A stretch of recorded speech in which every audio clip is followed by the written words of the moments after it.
The Vectrex is a video game console created by Western Technologies and Smith Engineering. The console was licensed and distributed by General Consumer Electronics and then by the Milton Bradley Company, after Milton Bradley acquired General Consumer Electronics.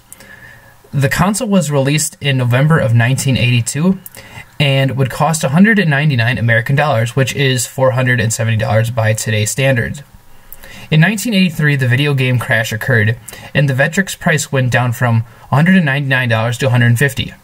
Eventually, the price would go from $150 to $100, and finally would hit rock bottom at a measly $50. The console would then release in Europe and Japan later in that year of 1983. The console itself would release with the game Mindstorm, a light pen, and a 3D imager.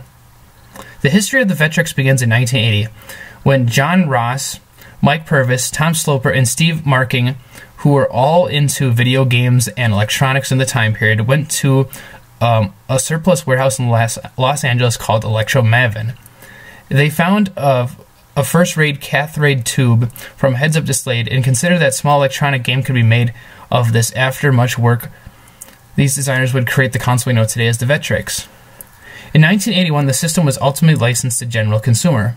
After an exceptionally brief hardware and software development period, the Vectrex was unveiled in July of the following year at the Summer Consumer Electronics Show in Chicago.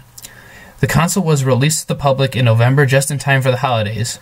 The launch sales were strong enough that Milton Bradley bought out General Consumer Electronics in early of 1983.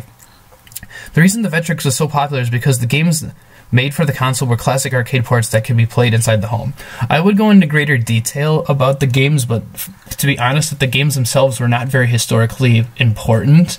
They were just console ports that made video gaming from an arcade into a home more popular. Milton Bradley's greater resources allowed the Vectrex to be released in parts of Europe within a few months of the buyout, and through a co-branding agreement with Bandai in Japan as well.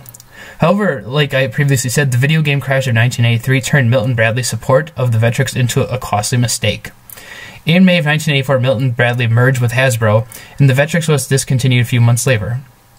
Over its lifetime, it had cost Milton Bradley tens of millions of dollars. The Vectrex could not become relevant until 1995, when video game hackers learned the Vectrex could be hacked and installed with homebrew games. There is still a very large homebrew society that people will hack Vectrexes and play them for the homebrew. The main reason why the Vectrex is historically important is because it is one of the only video game consoles with a television screen built right into it, and it was one of the first consoles to bring arcade machine games to the home, which would popularize the video game culture in the home instead of arcades.